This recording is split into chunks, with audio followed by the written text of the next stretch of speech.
Corona কমতে শুরু করায় দেশের রাজনীতিও মাঠমুখী হতে শুরু করেছে। দলীয় কর্মকাণ্ড আরও গতিশীল করতে এরই মধ্যে তৎপরতা শুরু করেছে দেশের প্রধান দুই রাজনৈতিক দল আওয়ামী লীগ ও বিএনপি। বর্তমান নির্বাচন কমিশনের মেয়াদ বাকি আর ৫ মাস।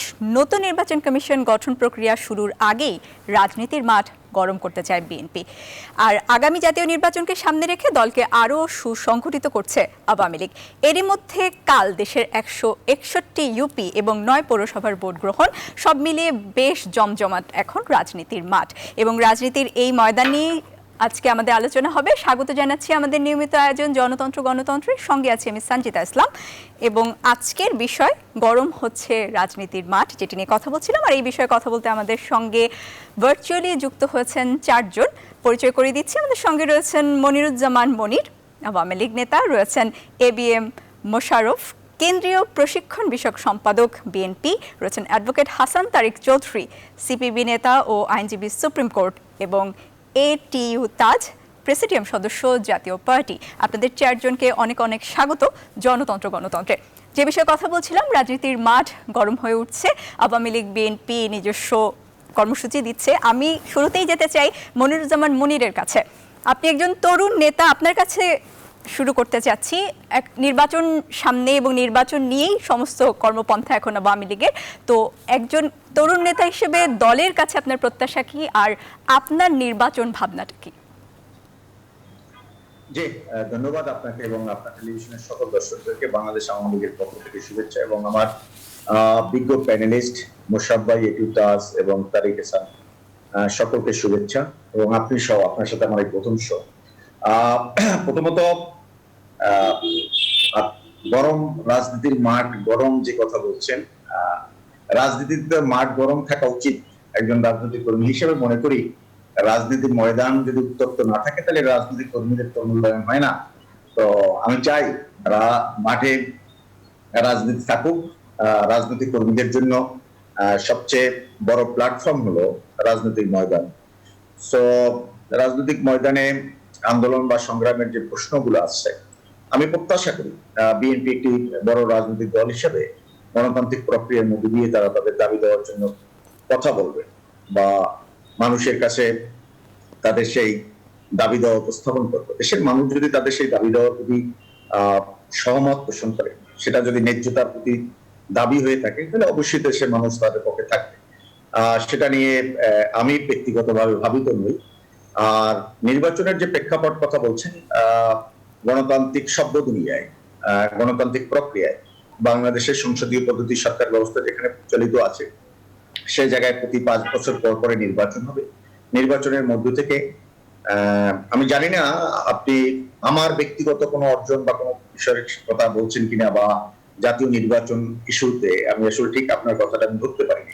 না, আমি জানতে চেয়েছি আপনার এর মধ্যে আওয়ামী লীগের যে কয়েকটা আলোচনা বা বৈঠক হয়েছে, তার মধ্যে যেটি বলা হয়েছে যে আওয়ামী লীগ আগামী নির্বাচনকে সামনে রেখে এবং তাদের এখন যেটা কর্মপন্থা সেটা হচ্ছে তরুণদেরকে প্রাধান্য দেওয়া। প্রধানমন্ত্রী শেখ হাসিনাও সেই বিষয়টি বারবার তুলে ধরছেন যে তরুণদের মতামত, তরুণ রাজনীতিবিদ যারা রয়েছেন তাদেরকে প্রাধান্য দেওয়া, তাদেরকে এগিয়ে আনা। একজন তরুণ রাজনীতিবিদ হিসেবে আসলে আপনার রাজনীতি ভাবনাটা কি, এবং নির্বাচন যে সামনে সেটা নিয়ে আপনি কি চিন্তা করছেন সেটা জানতে চেয়েছি।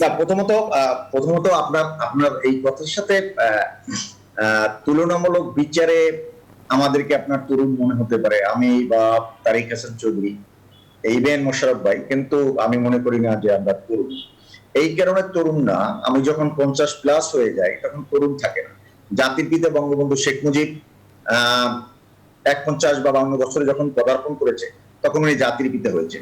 50 বছর বা 51 বছর বয়সে উনি 1971 সালের 7ই মার্চ ঐতিহাসিক ভাষণ দিয়ে জাতিকে উদ্বেলিত করেছে, গোটা বাংলাদেশের 7.5 কোটি মানুষকে আন্দোলিত করেছে। স্বাভাবিক কারণে আমার যে বয়স, সেই বয়সের বিবেচনায় আমি তরুণ বলে দাবি করছি। হ্যাঁ, আমি মনের দিক থেকে, চিন্তার দিক থেকে অবশ্যই আমি তারুণ্যকে লালন করি, ধারণ করি।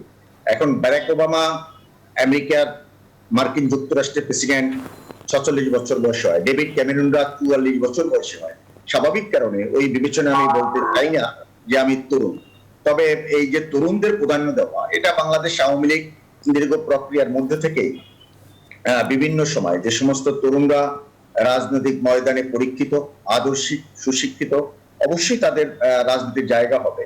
তারা যদি ইতিবাচক ভাবে রাজনীতি করে বেড়ে উঠে থাকে, তাহলে আগামী দিনে বা এই যে প্রজন্ম বেড়ে উঠবে তাদের সাথে খাপ খেয়ে চলার জন্য আপনার তো আধুনিক চিন্তা মনস্ক যে সমস্ত মানুষ, একবিংশ শতাব্দীর যে চ্যালেঞ্জ, সেগুলো মোকাবেলা করার জন্য তো আপনার যুগোপযোগী নেতৃত্বের দরকার। সে জায়গায় অবশ্যই বাংলাদেশ আওয়ামী লীগ শুধুমাত্র তরুণদের ক্ষেত্রেই প্রাধান্য দেয় না। বাংলাদেশ আওয়ামী লীগ নির্বাচনের কে মাথায় রেখে বিভিন্ন ধর্ম, বর্ণ, মতবাদের মানুষদেরকে, চিন্তা চেতনার মানুষদেরকে সমন্বয় করে দল আওয়ামী লীগ বিভিন্ন সময় দলের মনোনয়ন দিয়েও থাকে। সেক্ষেত্রে তুলনামূলক বিচারে যারা তরুণ, তারা সামনের দিকে নেতৃত্বে আসবে, পরিচ্ছন্ন, সৎ। শুধুমাত্র তরুণ হলে তো চলবে না। সেই তরুণ বা তারুণ্য নির্ভর যদি আপনি মনোনয়ন কথাও ভাবেন, সে জায়গাটায় আমি প্রত্যাশা করি শুধুমাত্র তরুণ হলে চলবে না। সেই মানুষটা দেশপ্রেমিক কিনা, সেই মানুষটা দলের প্রতি কতটা আনুগত্য আছে, দেশের প্রতি কতটুকু মমত্ববোধ আছে, এবং সর্বোপরি শীর্ষ নেতৃত্বের প্রতি কতটুকু শ্রদ্ধা আস্থা নিয়ে রাজনীতি করে, সেটাও বিবেচনা করবে। এবং আমরা যারা তরুণ বলে থাকি বা আপনারা যাদেরকে বলে থাকেন, এখন এই সমাজে অনেক তরুণ রাজনীতিকে ঢাল হিসেবে ব্যবহার করে অবৈধভাবে, অন্যায়ভাবে টাকার মালিক হচ্ছে। সেই তরুণদেরকে তো আওয়ামী লীগ মনোনয়ন দিবে বা সেই রকমের চিন্তা চেতনা আমরা লালন করি। আমরা চাই হ্যাঁ, তরুণদেরকে প্রাধান্য দেওয়া হবে, কিন্তু সেই তরুণটি হতে হবে রাজনৈতিক মাঠে পরীক্ষিত একজন রাজনৈতিক কর্মী। এটাই আমি মনে করি। এবং সেক্ষেত্রে আওয়ামী লীগ বরাবর যেমনি ভাবে দিয়ে গেছেন, সেক্ষেত্রে মনে করি সামনের দিনগুলোতে আরো বেশি তারুণ্য নির্ভর মানে নেতৃত্ব বা সংসদের প্রতিনিধিত্ব থাকবে বলে আমি বিশ্বাস করি। এবিএম মোশাররফের কাছে যাব। আপনার কাছে যেটি জানতে চাইবো, বিএনপি এরই মধ্যে 3 দিন ব্যাপী সিরিজ বৈঠক করেছে, আগামীতে আবারও 3 দিন ব্যাপী সিরিজ বৈঠকের ঘোষণা দিয়েছে তারা। সত্যিকার অর্থে এই বৈঠকে যেসব বিষয়ে আলোচনা হচ্ছে বা এখন যেসব বিষয় নিয়ে কথাবার্তা হচ্ছে, সরকার পতনের আন্দোলনের দিকে বিএনপি যাবে এরকম শোনা যাচ্ছে। তো আমি আপনার কাছে জানতে চাইবো, একটু যদি ব্যাখ্যা করেন বিষয়টি, সরকার পতনের আন্দোলন এখন কিভাবে করবেন আপনারা? ঠিক এই মুহূর্তে। ধন্যবাদ আপনাকে, ধন্যবাদ আমার সহ আলোচক এবং নিউজ 24 এর দর্শক শ্রোতা যারা আমাদেরকে দেখছেন এবং শুনছেন, সবাইকে আমি শুভেচ্ছা জানাচ্ছি। আপনি যেই প্রসঙ্গটি উত্থাপন করেছেন, আসলে যে কোনো রাজনৈতিক দলের কিছু স্বাভাবিক কার্যক্রম থাকে। বিএনপি এখন যে কার্যক্রমটি চলছে সেটা একটা বিএনপির যে জাতীয় নির্বাহী কমিটি আছে, যেটা আমাদের সেন্ট্রাল কমিটি বলি আমরা, সেই কমিটির একটি সভা চলছে। এটা স্বাভাবিক একটি প্রক্রিয়া। সেই প্রক্রিয়া রাজনৈতিক বিষয় নিয়ে আলোচনা হবে, দেশের অর্থনৈতিক, আর্থসামাজিক অবস্থা, নানাবিধ বিষয় নিয়ে আলোচনা করাই কিন্তু একটি রাজনৈতিক দলের মূল কাজ বলে আমি মনে করি, যার মাধ্যমে সিদ্ধান্ত গ্রহণের ক্ষেত্রটা সহজতর হয়, যেটা আমি বলছি। আর আন্দোলন হলো আন্দোলন সংগ্রাম, এটা আসলে তো কখনো আপনার সুনির্দিষ্ট ভাবে তো করা যায় না। এটা যে কোনো ইস্যুর উপর, যে কোনো অনিয়ম বা যে কোনো বিষয়ের উপর একটি সুনির্দিষ্ট রূপরেখা চিহ্নিত করে তার জন্য আন্দোলন করতে হয়। এখন আমাদের এই সভাতে যে জিনিসটি আলোচনা হয়েছে, আপনি লক্ষ্য করবেন যে বাংলাদেশের নির্বাচন নিয়ে একটি সংকট দীর্ঘদিনের। এখানে যারা আছে সবাই কথাটি স্বীকার করবেন যে আমরা 2008-এর পর 2014-তে একটা বিনা প্রতিনিধিত্বে 154 জন নির্বাচিত হয়েছে। 2018-এর নির্বাচন নিয়ে মিডনাইট নির্বাচন বলে অনেকে অভিহিত করছে, বা আমরাও সেই নির্বাচনে অংশগ্রহণ করে অভিজ্ঞতা দেখেছি। সুতরাং সামগ্রিক ক্ষেত্রে নির্বাচন নিয়ে একটি ব্যাপক সংকট বাংলাদেশে রয়েছে। এই ব্যাপারে বিএনপি জাতীয় নির্বাহী কমিটিতে আলোচনা হয়েছে কিভাবে আগামীতে দিনে একটি অর্থবহ এবং জনগণের ভোটের অধিকার জনগণকে ফিরিয়ে দেওয়া যায়, অর্থাৎ যে গণতন্ত্র আমরা মনে করি হারিয়ে গেছে, সেই গণতন্ত্রকে কিভাবে জনগণের কাছে ফিরিয়ে দেওয়া যায়, এই বিষয়ে বিস্তারিত আলোচনা হয়েছে। এবং আন্দোলনের কথা আপনি বলছেন যে আমরাও লক্ষ্য করেছি যে এই সরকার, বিশেষ করে যারা বর্তমান আওয়ামী লীগ সরকার ক্ষমতায় আছে, তারা কিন্তু বাংলাদেশে গণতন্ত্রটাকে অনেকটা সংকুচিত করে ফেলেছে। এই হয়তো আপনার টকশোতে আমরা কথা বলছি, হয়তো এখানে মনিরুজ্জামান মনির আওয়ামী লীগের নেতা আছেন, উনি বলবেন আপনারা তো সব জায়গায় কথা বলতে পারছেন, কিন্তু আপনাকে সাম্প্রতিককালে আমি এই কিছুদিন পূর্বে বিবিসি এবং প্রথম আলো একটি জরিপ করেছে, সেই জরিপ যদি আপনি লক্ষ্য করবেন যে কথাটি মনিরুজ্জামান তারুণ্যের কথা বলেছে, যে বাংলাদেশের প্রায় 56.6% তরুণরা রাজনীতিতে অনাগ্রহী। কারণ কি? কারণ হলো যে অসুস্থ রাজনৈতিক চর্চা, এককেন্দ্রিক রাজনীতি, রাজনৈতিক সহিংসতা এবং জনগণের মতামতের কোনো মূল্য নাই। এই কারণগুলির কারণে কিন্তু আজকে আমাদের তরুণরা রাজনীতি থেকে মুখ ফিরিয়ে নিচ্ছে। এবং আপনি যদি এই যে বর্তমান এই যে জাতীয় সংসদ আপনি লক্ষ্য করেন, আমাদের বাংলাদেশের তারুণ্যের একটা সংজ্ঞা আছে যে 15 বছর 18 বছর থেকে 35 বছর বয়সকে আমরা তরুণ বলে থাকি। এই জাতীয় সংসদে বর্তমানে যে জাতীয় সংসদ আছে, যেটাকে আমরা মিডনাইট সরকার বলছি, সেখানে মাত্র 3 জন তরুণ এই সংসদে আছেন যাদের 35 বছরের নিচে বয়স। সুতরাং তরুণরা কিন্তু রাজনীতি থেকে হারিয়ে যাচ্ছে, এবং আমরা যারা রাজনৈতিক দল, বিশেষ করে বিএনপির মতো একটা দায়িত্বশীল রাজনৈতিক দল, যে কথাটি মনিরও বলেছে, তরুণরা যদি সমাজ গঠনে, রাষ্ট্র গঠনে, সমাজ পরিবর্তনে এগিয়ে না আসে, সেই সমাজ কিন্তু কখনো এগিয়ে আসে না। যার জন্য বাংলাদেশে কিন্তু আপনি দেখেন বেশ কিছু সংকট এখন কিন্তু দৃশ্যমান। যেমন এক, জনগণের ভোটের আগ্রহ জনগণ হারিয়ে ফেলেছে, জনগণ এখন ভোট কেন্দ্রে যাচ্ছে না। যার জন্য আপনি দেখা যাচ্ছে যে প্রশাসনকে বলেন, নির্বাচন কমিশনকে বলেন, আজকে মাইকিং করতে হচ্ছে, তাদেরকে নিশ্চয়তা দিতে হচ্ছে যে ভোট আর রাত্রে হবে না, অথবা আপনারা ভোট কেন্দ্রে আসুন, সুস্থভাবে ভোট দিতে পারবেন। এই সংকটগুলো বাংলাদেশে কিন্তু বিদ্যমান। আর রাজনৈতিক দলগুলি, রাজনীতির চর্চা, এখানে সোহেল সাহেব আছে, এখানে এটিও তাজ আছে। আপনি দেখবেন বাংলাদেশের নির্বাচন আমরা সবসময় দেখেছি একটা উৎসব, এখন সকল দল নির্বাচনে অংশগ্রহণ করেন। আপনি যদি আজকেও যদি পত্রিকা দেখেন যে বাংলাদেশে 42টি নিবন্ধনকৃত রাজনৈতিক দল আছে এবং যারা সবসময় নির্বাচনে অংশগ্রহণ করে থাকে। অথচ আপনি দেখেন যদি কুমিল্লার দিকে তাকান, কুমিল্লা একটি উপনির্বাচনে আওয়ামী লীগের প্রার্থী কিন্তু বিনা প্রতিদ্বন্দ্বিতায় নির্বাচিত হয়ে গেছে। আরেকটি আসনে কুমিল্লা কিছুদিন পূর্বে একটি আসনে বিনা প্রতিদ্বন্দ্বিতায় নির্বাচিত হয়ে গেছে। অর্থাৎ জনগণ এই সরকার নির্বাচন ব্যবস্থাকে যেভাবে জাদুঘরে পাঠিয়েছে, যার কারণে মানুষ কিন্তু নির্বাচনের প্রতি আগ্রহ হারিয়ে ফেলেছে।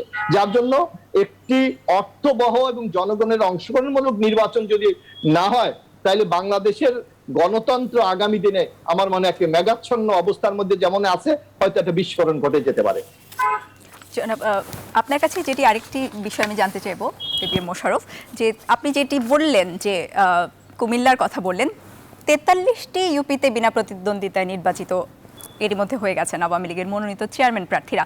কাল ইউপি নির্বাচন 161-র মধ্যে আসলে 43টির মধ্যেই তারা নির্বাচিত হয়ে গেছেন। তো আপনার কাছে জানতে চাইবো, এই দায় কি শুধুমাত্র আওয়ামী লীগের? বিনা প্রতিদ্বন্দ্বিতায় নির্বাচিত হয়ে গেছে, এটা মানে আওয়ামী লীগ তো বলছে যে আপনাদের প্রার্থীর সেই যোগ্যতা নেই, এমনকি বিএনপিতে আসলে সেরকমভাবে গণতন্ত্রের চর্চাই নেই, যে কারণে তারা আসলে মানুষের কাছ থেকে দূরে সরে গেছে এবং মানুষ এজন্য তাদেরকে ভোট দিচ্ছে না। না, আপনার কথার সাথে আমি একমত না। এই কারণে বিএনপি কিন্তু এই সরকারের আমলে জনগণের ভোটের কোনো প্রতিফলন ঘটছে না বলে বিএনপি নির্বাচনে অংশগ্রহণ কিন্তু করছে না আপাতত, আপনি লক্ষ্য করবেন। কিন্তু আপনাকে আমি প্রশ্ন রাখতে চাই, বিএনপি না হয় নির্বাচনে অংশগ্রহণ না করলো, এখানে কমিউনিস্ট পার্টি আপনি বললেন, জাতীয় পার্টি একটি বিরোধী দল, এখন এখানে তাজ ভাই আছেন, অথবা কমিউনিস্ট পার্টি থেকে শুরু করে অনেক রাজনৈতিক দল আছে, তারা কেন অংশগ্রহণ করতে পারছে না? কারণ সবার কিন্তু একটাই মতামত, এই সরকারের আমলে আওয়ামী লীগ কাউকে নির্বাচন মাঠে থাকতে দিচ্ছে না। না, ইউপি নির্বাচন আপনি যদি বাংলাদেশের নির্বাচনের পরিসংখ্যানগুলি দেখেন, যে এক একটা ইউপির চেয়ারম্যানের বিপরীতে 8 জন 10 জন 15 জন ক্যান্ডিডেট হয়, সেখানে আপনি বিনা প্রতিদ্বন্দ্বিতা হয়ে যায়। সুতরাং আপনি এখান থেকেই বুঝতে পারছেন যে সরকার কত নগ্নভাবে বিরোধী দলকে বাংলাদেশের মাঠে দাঁড়াতে দিচ্ছে না। আপনাকে আমি একটি সহজ কথা বলি, যে আপনি যে কথা বলছেন বিএনপির মিটিং হয়েছে 3 দিন ব্যাপী, সারা বাংলাদেশে আমাদের কমিটি পুনর্গঠন হচ্ছে, সারা বাংলাদেশে আপনার জেলা পর্যায়ে, উপজেলা পর্যায়ে, ইউনিয়ন পর্যায়ে, ওয়ার্ড পর্যায়ে বাংলাদেশে। আমি এই টিভিতে লাইভ টক শোতে বলছি, আমার জেলা পটুয়াখালীতে কোথাও আমাদের কোনো সভা করার জন্য প্রশাসন অনুমতি দিচ্ছে না। প্রশাসন বলছে আপনারা সভা করতে পারবেন না, এবং আওয়ামী লীগ হামলা করবে, আওয়ামী লীগ আপনাদের উপর নির্যাতন করবে, আপনাদের বিরুদ্ধে মামলা দেওয়া হবে। এই যদি বাংলাদেশে একটি পরিস্থিতি হয়, আপনি যে কথা বলছেন বিনা প্রতিদ্বন্দ্বী, আমি তো আমার নিজের এলাকায় দেখেছি চেয়ারম্যান প্রার্থী থেকে প্রশাসন ডেকে বলা হচ্ছে আওয়ামী লীগের নৌকা মার্কাকে আমাদেরকে জিতাতে হবে, যদি আমরা না জিতাতে পারি আমাদেরকে এখানে ট্রান্সফার করবে, আমাদেরকে ওএসডি করবে, আমাদেরকে চাকরি থেকে বরখাস্ত করবে। এই ঘটনা তো বাংলাদেশে ঘটছে, আপনি লক্ষ্য করবেন। অনেক ধন্যবাদ। আপনার কাছে আসবো আবারও, আমি এটিইউ তাজের কাছে যেতে চাই। আমি শেষ করে দেই না, আমি একটু শেষ করে দেই আপনাকে একটু। আপনি দেখবেন যে পরিবারের মতো একটা যে কেস, সেই কেসে যে আইও, যিনি সিআইডির পুলিশ কর্মকর্তা ছিলেন, উনি কেন সঠিকভাবে তদন্তের উদ্যোগ নিয়েছিল, যার জন্য তাকে কিন্তু ফোর্স রিটায়ারমেন্ট দিয়ে দেওয়া হয়েছে। তাহলে অন্য ফিল্ড পর্যায়ের লোকরা সাহস কিভাবে পাবে? এটা তো নরমাল আপনি অনুমান করতে পারেন। ধন্যবাদ আপনাকে। অনেক ধন্যবাদ। এটিইউ তাজ রহমান, আপনার কাছে যাব এবার। যেই প্রসঙ্গতে কথা হচ্ছিল, একই প্রসঙ্গে আপনার কাছে জানতে চাইবো, যেই অভিযোগটি রয়েছে যে আসলে আওয়ামী লীগের এই যে প্রার্থীরা বিনা প্রতিদ্বন্দ্বিতায় নির্বাচিত হয়ে যাচ্ছেন, তার কারণ তাদের সেরকম প্রতিদ্বন্দ্বী নেই, এই বিষয়ে আপনার মতামতটা কি, এবং আগামী নির্বাচনে আসলে এই বিষয়টি কিরকম প্রভাব ফেলবে বলে আপনার মনে হয়?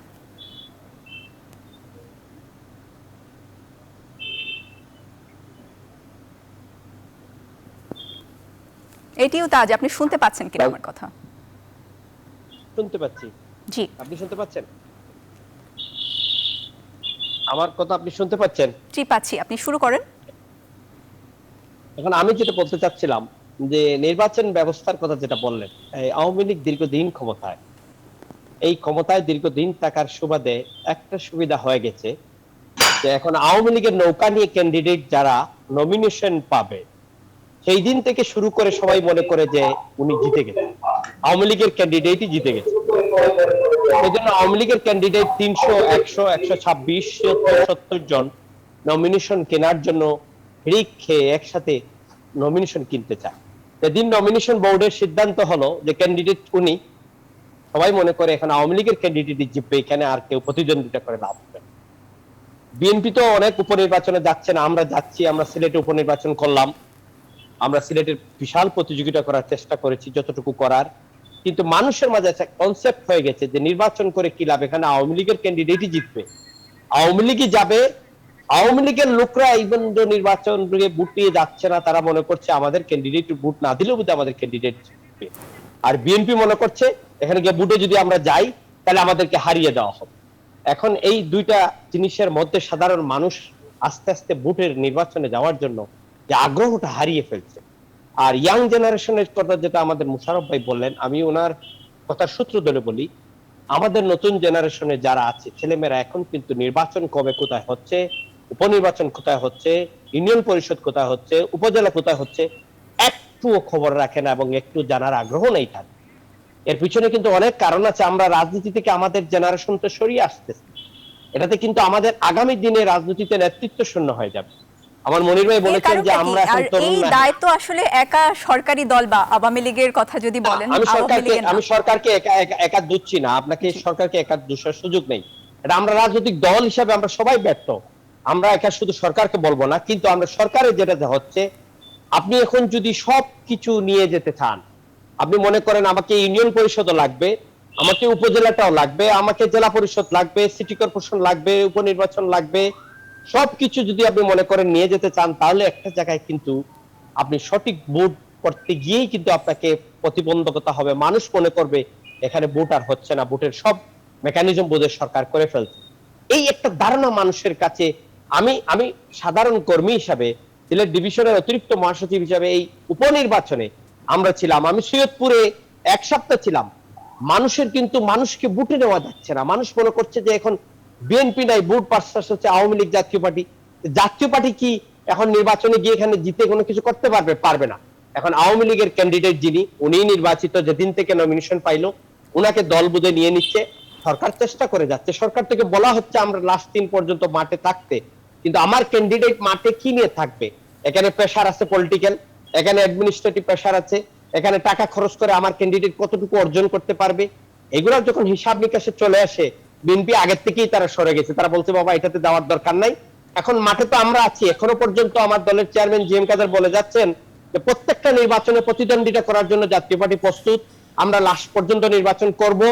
কিন্তু এইভাবে যদি চলে, আমরা আগামীতে তো এই বিরোধী দলের ক্যান্ডিডেট পাওয়া মুশকিল হয়ে যাবে।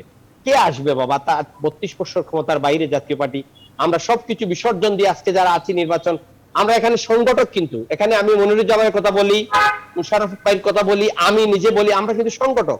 আমরা ছাত্র রাজনীতি থেকে আজকে এতটুকু এসেছি। 91-তে বিএনপির বিরুদ্ধে সিলেটে আন্দোলন করেছি, একটা মিছিল মিটিং করতে পারি নাই, এখনো জাতীয় পার্টিতে আসি, সংসদে যাইতে পারি নাই, কারণ আমরা সংগঠক। সংগঠকরা কখনো দল থেকে যায় না বা সংগঠনের উপরে রাগ করে থাকতে পারে না, সবকিছুর পরে আমরা দল এখনো করে যাচ্ছি, একটি আশায় সুযোগ পাবো মানুষের সেবা করার, সুযোগ পাবো আমাদের দলের একটা জায়গায় অবস্থানে নিয়ে যাওয়ার, সুযোগ পাবো সাধারণ মানুষের কথা বলার। কিন্তু সেই সংগঠক গুলা কিন্তু একসময় হারিয়ে যাবে। মনিরুজ্জামান, আপনার মোশাররফ হোসেন, যখন আমরা একসময় দেখবো হঠাৎ করে নতুনরা আসিয়ে, এই রিটায়ার্ড সচিবরা আসিয়ে নমিনেশন নিয়ে চলে যাবে, বিজনেসম্যানরা আসিয়া ঢাকার মেয়র হবে, আমরা আমাদের এক সময় আর কত থাকতে থাকতে এক সময় দেখবেন আমাদের ছিঁড়া জুতা নিয়েই আমরা কবরে চলে যেতে হবে। তাহলে সেক্ষেত্রে আপনারা কি করছেন? আসলে এই বিষয়টা আপনারা বুঝতে পারছেন, কিন্তু কি করছেন এই বিষয়টা থেকে ওভারকাম করার জন্য? আমি আপনাকে একটা কথা যদি সময় দেন বলি, দুঃখের সাথে বলি, আজকে হাইকোর্ট থেকে আমি আসছিলাম, আমার গাড়ি খারাপ ছিল, সিএনজি নিয়ে, উবার বলল আসতে দেরি হবে, আমার সাথে আমার ড্রাইভার ছিল।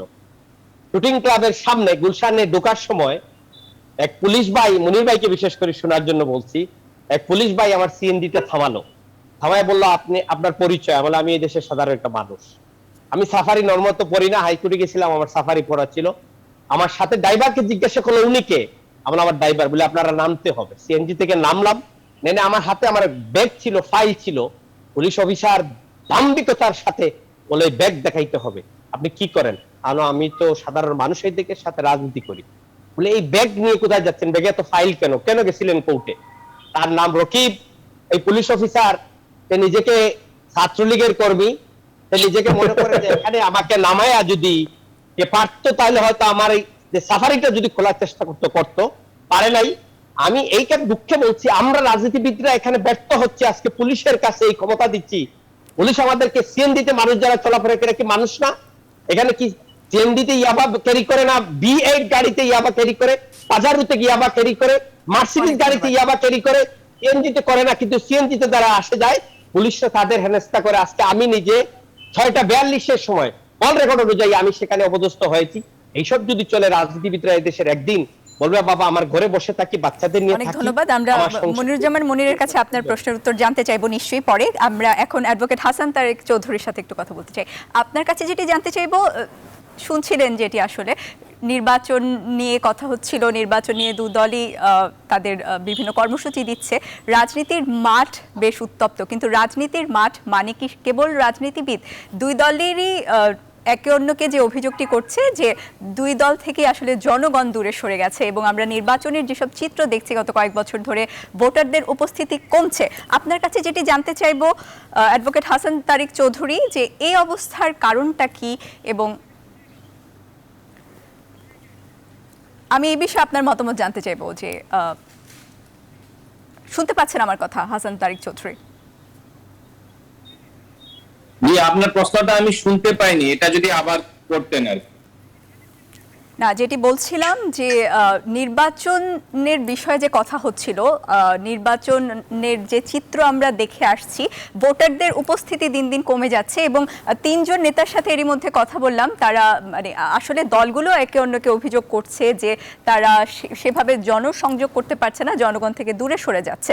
তো আপনার কাছে জানতে চাইবো, এই যে জনগণ তারা রাজনীতি থেকে দূরে সরে যাচ্ছে, নির্বাচন থেকে দূরে সরে যাচ্ছে, এর কি কারণ বলে আপনি মনে করেন?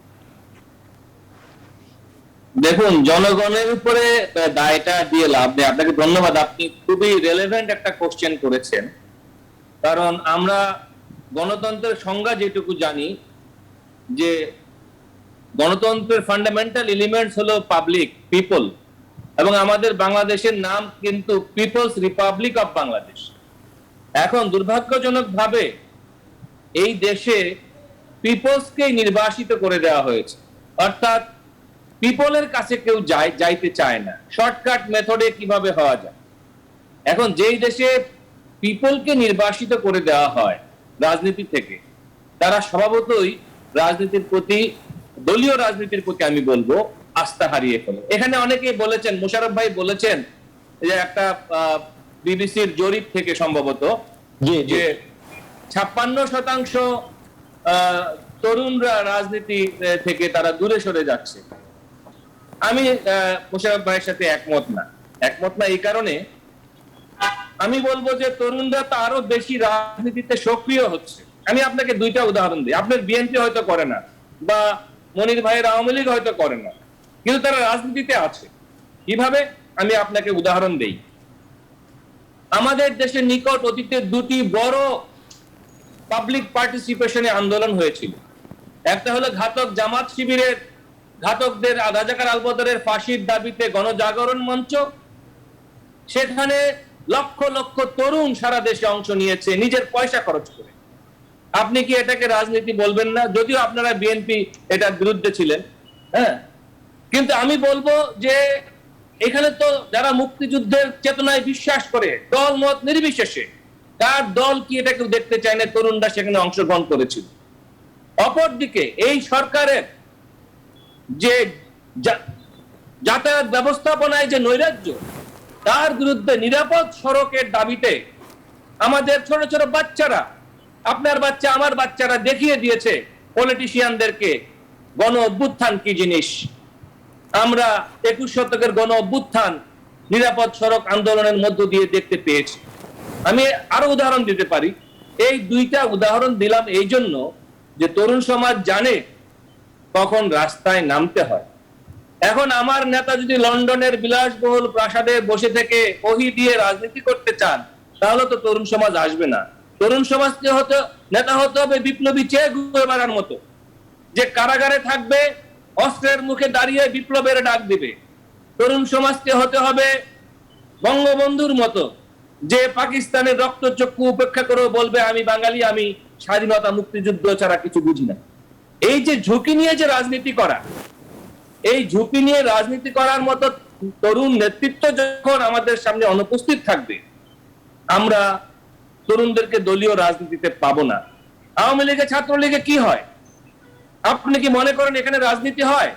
আমি চ্যালেঞ্জ দিয়ে বলতে পারি, আপনি 33 নম্বরের পরীক্ষা নেন, আজকে যারা মানে আওয়ামী দাবিদার, ছাত্রলীগ দাবিদার হচ্ছে, তারা ছাত্রলীগের জন্মের ইতিহাস বলতে পারে কিনা, আওয়ামী লীগের জন্মের ইতিহাস বলতে পারে কিনা? তার মানে কি দাঁড়ালো? একটা বিভ্রান্ত স্কুলিং নিয়ে রাজনীতিটা হচ্ছে। আজকে যারা সরকারি দলে নাম লিখিয়েছে, আপনি কয়দিন পরে বিএনপি ক্ষমতায় আসুক, ওরা রাতারাতি বিএনপি হয়ে যাবে, একটা বড় অংশ। এই জায়গাটা কিন্তু আমাদের দেশটাকে, যে সমস্ত শত্রুরা দেশের রাজনীতিটাকে ধ্বংস করতে চায়, তারা ভালো করেই বোঝে। এই জন্য কয়দিন পরে পরে তারা ওই 56% জরিপ বাজারে ছেড়ে দেয় লন্ডন থেকে, আমেরিকা থেকে। এই লন্ডন আমেরিকার এই জরিপের বিরুদ্ধে আজকে আমাদের যে জাতীয়তাবাদ, আমাদের যে বাঙালি জাতীয়তাবাদ এবং দেশপ্রেম, সেই জায়গাটা কিন্তু আমরা সাধারণ মানুষের কাছে দিতে পারছি না। আমরা যদি দিতে পারতাম আমাদের মুক্তিযুদ্ধের যে মূল চেতনা, তখনকার নেতৃত্বের যে ব্যক্তিগত জীবন আচরণ। আমি একটা বক্তৃতায় শুনেছি, তোফায়েল ভাই, আওয়ামী লীগের বর্ষিয়ার নেতা, বলেছিলেন যে তাকে যখন নমিনেশন দেওয়া হয়েছিল, তার পকেটে 1 টাকাও ছিল না। বঙ্গবন্ধু ডেকে এনে পয়সা 22,000 না কত হাজার টাকা দিয়ে বলো যে তুমি এটা দিয়ে আমি দিলাম, তুমি নির্বাচন করো। উনি নির্বাচন করে আবার 12,000 টাকা ওনাকে ফেরত দিয়েছিলেন। আমি মোশাররফ ভাই আপনাকে প্রশ্ন করতে চাই, বা মনির ভাইকে প্রশ্ন করতে চাই, আপনাদের দুজনকে যদি আগামী পার্লামেন্ট নির্বাচনে নমিনেশন দেওয়া হয়, আপনারা বুকে হাত দিয়ে বলেন তো কত টাকা লাগবে? পারবেন কিনা এই টাকার দৌড়ে? আমার মনে হয় না। আমি আপনাদেরকে চিনি, আপনারা ভেরি মাচ আনফিট ফর কালো টাকার রাজনীতি, ভেরি মাচ আনফিট ফর মাস্তান পেশি শক্তির রাজনীতি। আপনাদের সঙ্গে ছাত্র আন্দোলন করেছি, আপনাদেরকে চিনি, তাই বললাম। সে কারণে আমরা যারা বামপন্থী রাজনীতি করি, আমরা বলেছি যে ভোটের ব্যবস্থার উপরে যে আস্থাটা নষ্ট হয়ে গিয়েছে, এটার দায় আমাদের দেশের দুটি বৃহৎ দল যারা বিভিন্ন সময় ক্ষমতায় ছিল, ইনক্লুডিং জাতীয় পার্টির এরশাদ সহ যারা ক্ষমতায় ইতিপূর্বে ছিলেন, তাদের সবাইকে যেমন নিতে হবে, এট দ্য সেম টাইম আমাদের দেশের সেই সমস্ত ভোটারদেরকেও নিতে হবে যারা 1 বোতল 7-আপ খেয়ে একটা খাতা বা একটা লুঙ্গির বিনিময়ে ভোটটাকে বিক্রি করে দেন ইলেকশনের আগের দিন রাতে। আমরা এই প্রসঙ্গে আলোচনা করব আবারও। আমাদের ছোট্ট একটি বিরতি নিতে হচ্ছে। দর্শক, গণতন্ত্রে আমরা আলোচনা করছি, গরম হচ্ছে রাজনীতির মাঠ। আমাদের আজকের বিষয় আলোচনা চলবে। একটি ছোট্ট বিরতি নিয়ে ফিরছি, কোথাও যাবেন না, আমাদের সঙ্গেই থাকুন।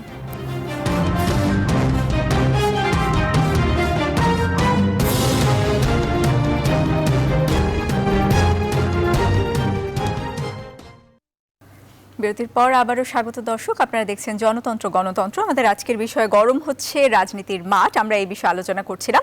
আমরা এবারে শুরুতেই মনিরুজ্জামান মনিরের কাছেই যাব, কারণ বিরতির আগে বেশ কিছু প্রশ্ন উত্থাপিত হয়েছিল।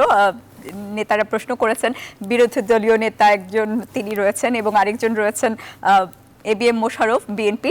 তাদের অভিযোগ হচ্ছে আসলে সরকারি দল আওয়ামী লীগের কথা তারা বলছেন, যে আওয়ামী লীগ আসলে নির্বাচন করতে দিচ্ছে না, রাজনীতি করতে দিচ্ছে না অন্য দলকে, এবং বিশেষ করে বিএনপিকে সভা সমিতি করতে দিচ্ছে না। এটিও তার যেটি বললেন যে নির্বাচন করতে গেলে তাদের প্রার্থীদেরকে ভয়ভীতি দেখানো হচ্ছে। তো এই অভিযোগগুলোর প্রসঙ্গে আপনার মতামত জানতে চাচ্ছি এবার। আমি এই অভিযোগের কথা বলার আগে ওনারা বেশ কিছু বিষয় উপস্থাপন করেছে, সেটা আমি একটু খণ্ডন করে তারপর আপনার এই বিষয়গুলো আনি। দেখুন, মোশাররফ ভাই গতানুগতিক দীর্ঘদিন ধরেই বিএনপি এবং বিএনপির সমমনা রাজনৈতিক দলগুলো বলে যাচ্ছে যে নির্বাচন নিয়ে সংকট আছে, 2024 সালের কথা বলে, জনগণের ভোটের অধিকার ওনারা ফিরিয়ে আনবেন, গণতান্ত্রিক সংস্কৃতি নেই, এই রকমের হাজারো অভিযোগ আছে। গণতান্ত্রিক এই যে বাস্তবতায় যে আমরা যখন নিরিখে কথা বলি এবং আমরা অনেকেই বলি পলিটিক্যাল প্রেশার, অ্যাডমিনিস্ট্রেটিভ প্রেশার। দেখুন, আমি একজন রাজনৈতিক কর্মী হিসেবে মনে করি দেশের সমস্ত কিছুর কেন্দ্রবিন্দু জনগণ। জনগণ যদি চায়, জনগণের যদি আপনি হৃদয়কে ধারণ করে রাজনীতি করতে না পারেন, তখন আপনাকে মনে হবে যে এই প্রশাসন যন্ত্র দিয়েই বঙ্গবন্ধু কন্যা শেখ হাসিনা দেশ পরিচালনা করছে। তো আমি আপনাদের সকলের সদয় অবগতির জন্য জানাচ্ছি, এই রাজনৈতিক অঙ্গনে 1986 সালে এরশাদ বিরোধী আন্দোলনের কর্মী হিসেবে রাজপথে আমার বিচরণ। ওনারা এই যে প্রশাসন নির্ভর এই যে কথাগুলো বলে, 1996 সালে 15 ফেব্রুয়ারি নির্বাচন করেছিল বেগম খালেদা জিয়া ক্ষমতায় টিকে থাকার জন্য। 1996 সালে 15 ফেব্রুয়ারি নির্বাচনকে কেন্দ্র করে বাংলাদেশ ছাত্রলীগের একজন কেন্দ্রীয় কমিটির সদস্য হিসাবে তৎকালীন সময় গোটা বাংলাদেশে আমরা মানুষকে আন্দোলিত করেছিলাম। আমরা এই সরকারের অধীনে নির্বাচনে যাব না, নির্দলীয় নিরপেক্ষ তত্ত্বাবধায়ক সরকার, ভাত এবং ভোটের অধিকারের জন্য বঙ্গবন্ধু কন্যা শেখ হাসিনা বাংলাদেশের মানুষকে আহ্বান জানিয়েছিল। খালেদা জিয়া 30 মার্চ পতন ঘটেছিল, কারণ বাংলার টেকনাফ থেকে তেতুলিয়া, রূপসা থেকে পাতুলিয়া, সুন্দরবন থেকে সুনামগঞ্জ, গোটা বাংলাদেশের মানুষ বঙ্গবন্ধু কন্যা শেখ হাসিনার ডাকে আহ্বানে সাড়া দিলেন। ওনারা বলেন ওনাদের পক্ষে জনগণ আছে। এটাই যদি হয়ে থাকে, বেগম খালেদা জিয়া দুর্নীতির দায়ে দণ্ডিত হয়ে বাংলাদেশে কারাগারে ছিলেন। এই বেগম খালেদা জিয়া যখন দণ্ডিত হয়েছিলেন, এই বিএনপির মির্জা ফখরুল ইসলাম আলমগীর এবং রুহুল কবির রিজভী সহ মোশাররফ ভাইদের অনেক সিনিয়র নেতারা বলেছিল এটা প্রলয়ঙ্কারী কাণ্ড ঘটে যাবে। কেন? উনি গণতন্ত্রের মা। আমি জানি না গণতন্ত্রের কোন ব্যাখ্যায় বেগম খালেদা জিয়াকে মা ডাকা হবে, কারণ সে গণতান্ত্রিক সংস্কৃতিতে 2004 সালে 21 আগস্ট গ্রেনেড হামলা করার পর থেকে বঙ্গবন্ধু কন্যা শেখ হাসিনাকে সারা জীবনের জন্য রাজনৈতিক নির্বাচনে পাঠাতে চাই। 24 জন মানুষকে হত্যা করেছিলেন। বঙ্গবন্ধু কন্যা শেখ হাসিনাকে হত্যার উদ্দেশ্যে 12টি আর্টজেস গ্রেনেড নিক্ষেপ করেছিল, যে আর্টজেসকে ব্যবহার করে পাকিস্তান আর্মি। এখন তারা যদি গণতন্ত্রের সবক দেয়, গণতন্ত্রের কথা বলে, তখন আমার খুব কষ্ট হয়। আরে ভাই, 2014 সালে 5ই জানুয়ারি নির্বাচনে আপনি বা আপনার দল আপনারা কি করতে চাইছিলেন সেদিন? আপনারা সেদিন বয়কট করেননি, আপনারা নির্বাচনকে প্রতিহত করতে এসেছিলেন, আপনারা প্রতিহত করতে পারেননি। আপনারা নির্বাচন পুলিং এজেন্টকে হত্যা করেছিলেন, আইন শৃঙ্খলা রক্ষাকারী বাহিনীকে হত্যা করেছিলেন। বাংলাদেশের মানুষ বঙ্গবন্ধু কন্যা শেখ হাসিনার পক্ষে ছিল, সে কারণে আপনাদেরই পতন ঘটেছে। আজকের বাংলাদেশে যে তথাকথিত আন্দোলনের কথা বলেন, এবং একটা পর্যায়ে আমার ভাই মোশাররফ হোসেন যেহেতু আপনার তরুণ নেতৃত্ব প্রসঙ্গ নিয়ে এসেছেন, সেই জায়গাটায় সে কায়দা করে বলছে বাংলাদেশের বিবিসি এবং ডেইলি স্টার সম্ভবত বা প্রথম আলো যার কথাই বলুক না কেন, বলে 56% তরুণ রাজনীতিবিদ সম্পর্কে অনীহা প্রকাশ করে। অফকোর্স অনীহা প্রকাশ করে সানজিদা, কার বিরুদ্ধে করে জানেন? অনীহা প্রকাশ করে বাংলাদেশের তথাকথিত একজন যুবকের আবির্ভাব হয়েছিল 2001 সালে 1 অক্টোবরে নির্বাচনের পরে, যিনি কিনা 5% খ্যাত ছিল, যিনি কিনা বাংলাদেশে বঙ্গবন্ধু কন্যা শেখ হাসিনাকে হত্যার উদ্দেশ্যে আর্টজেস গ্রেনেড নিক্ষেপ করেছিল, 10 ট্রাক অস্ত্র আমদানি করেছিল। এই সমস্ত দুর্নীতিবাজ বরপুত্রকে বাংলাদেশের মানুষ প্রত্যাখ্যান করে। এই দেশের তরুণ সমাজ এই দুর্নীতিবাজ যারা অনেক ধন্যবাদ। আমাদের সময় কম, আসলে এই পর্বে আমরা সবাইকে খুবই কম করে সময় দিতে পারবো। জি, এক সেকেন্ড আমি শেষ করে দিচ্ছি। আপনার কথাগুলো, আপনার বেসিক পয়েন্টগুলো নিয়েই কথা বলতে হবে। জি জি, আপনি যদি আমার আলোচনা আসেন, আমরা টু দ্য পয়েন্টে কথা বলতে হবে, দেন আপনার এই জায়গাটা আসতে হবে। আমরা চাই কি, আমরা আলোচনার টকশোর মধ্যে থেকে চাই একটা সমাধান আসতে, একটা মেসেজ দিতে চাই। সেই মেসেজ কি? বাংলাদেশ মহান মুক্তিযুদ্ধের মধ্যে থেকে অর্জিত বাংলাদেশ, সেই বাংলাদেশে আপনি যুদ্ধাপরাধীদের পক্ষে অবস্থান নিয়েছেন, আপনি বাংলাদেশের প্রধানমন্ত্রী ছিলেন, আপনি 2014-15 সালে 13 সালে যখন যুদ্ধাপরাধীদের বিচার শুরু হয়, জনাব তারেক যথার্থই বলেছেন, উনি ছাত্র আন্দোলনের একজন কর্মী ছিলেন, ছাত্র আন্দোলনের সভাপতি ছিলেন। আমরা যখন এই আন্দোলনের ডাক দিলাম, যখন কাদের মোল্লার বিচারের রায় হলো না ঠিক মতো, তখন বাংলাদেশের তরুণ সমাজ শাহবাগে অনেক ধন্যবাদ। আপনাকে আর সময় দেওয়া যাচ্ছে না। এবিএম মোশাররফের কাছে জানতে চাইবো আপনার কাছে, আসলে বিএনপির বিরুদ্ধে অনেক অভিযোগ আছে, তারা আন্দোলন করতে পারছে না এবং তারা জনগণকে আসলে নিজেদের সাথে সম্পৃক্ত করতে পারছে না, এই বিষয়ে আপনি কি বলবেন?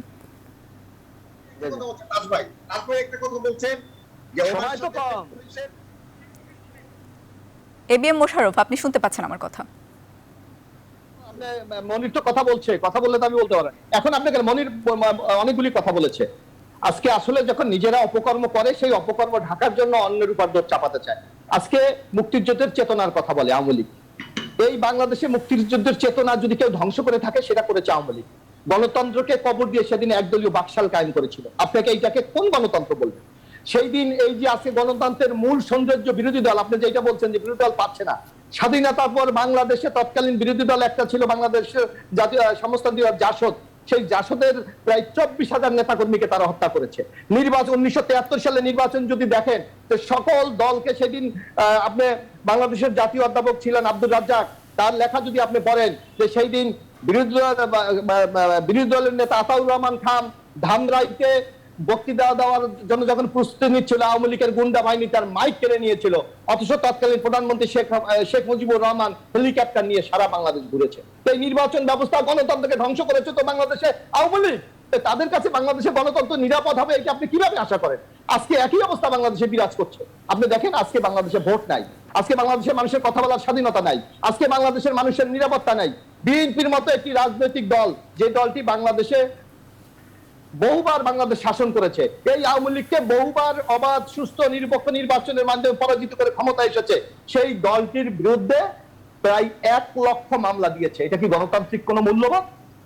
আজকে প্রায় 35 লক্ষ আসামি, এটাকে আপনি কোন গণতন্ত্র বলবেন? আজকে যে কথাটি তাজভাই বলেছে যে পুলিশ যে আচরণ করেছেন, উনি একজন সংসদে বিরোধী দলীয় দলের একজন কেন্দ্রীয় নেতা, তার সাথেই আচরণ করে। আর বাংলাদেশের সাধারণ মানুষ এবং আমাদের মতো বিএনপি যারা করে তাদের উপর কি আচরণ করে এটা সহজে আপনি বুঝতে পারবেন। অনেক ধন্যবাদ, আমাদের হাতে সময় খুবই কম, আমরা এটিও তাজের কাছে যেতে চাই। বলা হচ্ছে তারা কোনো কিছু হলেই তাদের ব্যর্থতার জন্য এটিও তাজ আপনি শুনতে পাচ্ছেন কিনা? আমাদের হাতে সময় অনেক কম। আমরা যেটি আপনার কাছে জানতে চাইবো, যে বিষয়ে কথা হচ্ছিল যে এখন যেহেতু যেটি বোঝা যাচ্ছে যে আপনারা সবাই এটি স্বীকার করে নিচ্ছেন যে জনগণ কিছুটা রাজনীতি বিমুখ হয়ে যাচ্ছে, তো আপনারা যেই আপনাদের দল থেকে আপনারা আসলে কি কি উদ্যোগ নিয়েছে বা কি উদ্যোগ নিবে সামনে জনগণকে সম্পৃক্ত করার জন্য? দেখেন, দুইটা সেগমেন্টে বলি। একটি হলো আমরা জাতীয় পার্টি শুরু থেকে বলছিলাম কেয়ারটেকার গভর্নমেন্ট চাই না। Awami League BNP caretaker government করলো, আমরা তখন এটার পক্ষে ছিলাম না। এই কেয়ারটেকার গভর্নমেন্ট কিন্তু আওয়ামী লীগ আবার সংসদে বাতিল করলো, পরে মহামান্য আদালতের দ্বারা সেটা বাতিল হয়ে গেল। আমাদের কথা হলো জাতীয় পার্টির হুসাইন মাহমুদ এরশাদ সহ আজকের চেয়ারম্যান যে নির্বাচন ব্যবস্থাকে ঠিক করতে হলে আপনাদের নির্বাচন কমিশন গঠন প্রক্রিয়া সাংবিধানিক আওতায় নিয়ে আসতে হবে। একটা কমিশন গঠন করেন, তার মাধ্যমে নির্বাচন কমিশন গঠন করেন, যে নির্বাচন commission free fair and credible election করার মতো সক্ষমতা রাখবে। নির্বাচন কমিশনে এখন ভালো লোক আসতেছে না, তার পিছনে কারণ হলো নির্বাচনে লেজুর ভিত্তিক রাজনৈতিক দলের পক্ষপাতিত্ব হয়ে থাকে নির্বাচন কমিশন। দ্বিতীয় হলে তারা তাদের মেরুদণ্ড সোজা করে নির্বাচন করতে পারে না। যতদিন না পর্যন্ত আপনি পিক এন্ড চুজ নির্বাচন কমিশন বন্ধ হবে না গঠন প্রক্রিয়া, ততদিন বাংলাদেশের নির্বাচন ব্যবস্থা ঠিক করা সম্ভব হবে না। কারণ হলো যখন নির্বাচন কমিশন করা হয়, সেই নির্বাচন কমিশনের আইন অনুযায়ী তাদের হাতে সুবিধা থাকে এবং নির্বাহী বিভাগ কিন্তু তাদেরকে সাহায্য করা বাধ্য থাকে। কিন্তু যখন একটা ওসিকে নির্বাচনের চেঞ্জ করতে হয় নির্বাচন কমিশনকে, স্বরাষ্ট্রমন্ত্রীকে চিঠি দিতে হয় তাকে বদলি করার জন্য। আমরা বলছি এটা কেন চিঠি দিবে? তখন এই 3 মাসের মধ্যে নির্বাচন কমিশন নিজে চেঞ্জ করতে পারবে। দ্বিতীয়ত হলো এই ওসিকে যদি চেঞ্জ করে নির্বাচন কমিশন, ইলেকশনের 1 মাসের মধ্যে আবার সরকার ক্ষমতা থেকে আসার পরেই ওই ওসিকে আবার সেম তানায় নিয়ে আসে।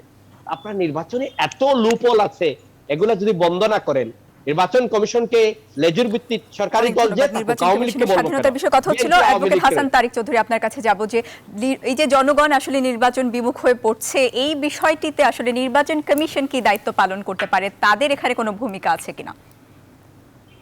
সঞ্জিদা, অবশ্যই আপনাকে ধন্যবাদ। কারণ এই নির্বাচন কমিশনই হলো নির্বাচন ব্যবস্থার প্রাণ।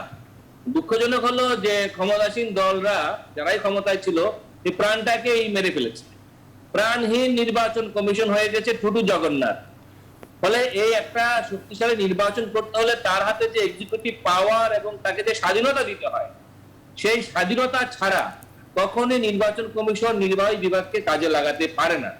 সেজন্য পুলিশকে নিরপেক্ষ করতে হলে, ম্যাজিস্ট্রেসিকে নিরপেক্ষ করতে হলে পরে, এবং সর্বোপরি আমি যেটার উপর গুরুত্ব দিব সেটা হচ্ছে পলিটিক্যাল পার্টির যে ফান্ডিং এবং ক্যান্ডিডেটের যে ফান্ডিং, সেই ফান্ডিং এর উপরে যে নজরদারি, যেটা ইংল্যান্ডে আছে, যেখানে ওয়েস্টমিনস্টার স্টাইল ডেমোক্রেসি আছে। আপনি কানাডাতে জাস্টিন ট্রুডোর দলকে দেখেন, হ্যাঁ, আপনি সব জায়গাতেই যে ইলেকশন কমিশন কিন্তু একটা নজরদারি প্রতিষ্ঠান, কিন্তু আমাদের এখানে দলীয় নির্বাচন কমিশন হয়ে যায়, যার ফলে তারা কোনো কার্যকর ভূমিকা রাখতে পারে না। এই জায়গাটা আমরা যদি এনশিওর করতে পারি, এক্সিকিউটিভ আর নির্বাহী বিভাগ, পুলিশ এবং ম্যাজিস্ট্রেসিকে যদি আমরা একটা শক্ত নির্বাচন কমিশনের আন্ডারে আনতে পারি, তখনই আপনি একটা অর্থবহ নির্বাচন আনা সম্ভব। এবং এর সঙ্গে যেটা আমরা যারা বামপন্থী রাজনীতি করি, আমরা বরাবরই বলে এসেছি, নির্বাচন ব্যবস্থার একটা আমূল সংস্কার দরকার এবং আমাদের সংস্কার প্রস্তাব আছে। প্রত্যেকটি দল থেকে সেই সংস্কার প্রপোজাল নিয়ে আমাদের ডায়ালগ করা উচিত। কিন্তু দুঃখটা হলো এই, যখন নির্বাচন আসে এক দল অংশ নেয়, আরেক দল বর্জন করে, তখন বিদেশ থেকে রেফারি আসে, তারপরে সংলাপ হয়, সংলাপ হওয়ার পরে সংলাপ ফেল করে। এই যে সংলাপ এবং ফেল, এই রাজনীতি কিন্তু আমরা দেখে আসছি। এটা কখনোই বাংলাদেশে একটি বিশ্বাসযোগ্য এবং পার্টিসিপেটরি যে ইলেকশন, সেটা হতে দিচ্ছে না। এবং এটা তো একদিনে নষ্ট হয় নাই, এটা মিলিটারি শাসনের সুবাদেই আমাদের দেশে এই নির্বাচনের ব্যবস্থাটা কিন্তু ধ্বংস হয়েছে। আমরা স্মরণ করিয়ে দিতে চাই শতভাগ পার্টিসিপেশনে হানা ভোটের কথা। এখানে বাকশালের প্রসঙ্গ এসেছে, আমি বলতে চাই দেখেন, বাকশালের প্রেক্ষাপট আর আজকের প্রেক্ষাপট এক না। বাকশাল হয়েছিল মহান মুক্তিযুদ্ধের পটভূমিতে এবং তখন একটা সমাজতান্ত্রিক কর্মসূচি ছিল। এবং আপনি দেখেন চায়নাতে কি অন্য দল আছে? কিউবাতে কি অন্য দল আছে? নাই, সেই সিস্টেম আলাদা। আজকের সিস্টেমে আপনি যখন পার্লামেন্টারি গণতন্ত্র করবেন, তখন কিন্তু আপনাকে ভারতের উদাহরণ দিতে হবে, ইংল্যান্ডের উদাহরণ দিতে হবে, কানাডার উদাহরণ দিতে হবে এবং তাদের কাছ থেকে শিখতে হবে। সেই শিক্ষাটা না নিয়ে আমরা যদি হানাহানির রাজনীতি করি, পেট্রোল বোমার রাজনীতি অনেক করি, ধন্যবাদ আপনাদের তাহলে চারজনকে। পরে আমরাও আশা করব গণতন্ত্র হানাহানির আসবে রাজনীতি বন্ধ হোক। রাজনীতির মাঠ গরম হয়েছে এবং শান্তিজি, এক মিনিট জি, আপনার শেষ কথা। আমি প্রায়শই দেখি বিএনপির লোকরা বুঝে না বুঝে খুব অদ্ভুত আচরণ করে, যে একদলীয় শাসন ব্যবস্থা 1975 সালের 25শে জানুয়ারি জাতির পিতা বঙ্গবন্ধু শেখ মুজিব এক সম্পূর্ণ গণতান্ত্রিক উপায়ে মহান জাতীয় সংসদে সেদিন বাংলাদেশ কৃষক শ্রমিক আওয়ামী লীগের আপনারা যদি বাকশাল অনেক ধন্যবাদ। আমাদের এখানেই শেষ করে দিতে হচ্ছে। দর্শক, আমরাও আশা করব আসলে নির্বাচন সুষ্ঠু এবং শান্তিপূর্ণ হবে এবং জনগণের অংশগ্রহণ থাকবে তাতে, এবং এই প্রত্যাশা নিয়ে শেষ করছি আমাদের আজকের গণতন্ত্র। এতক্ষণ সাথে থাকায় অনেক অনেক ধন্যবাদ এবং নিউজ 24 এর যে কোনো খবর এবং বিশ্লেষণ জানতে ভিজিট করতে ভুলবেন না www.news24bd.tv। অনেক অনেক ধন্যবাদ।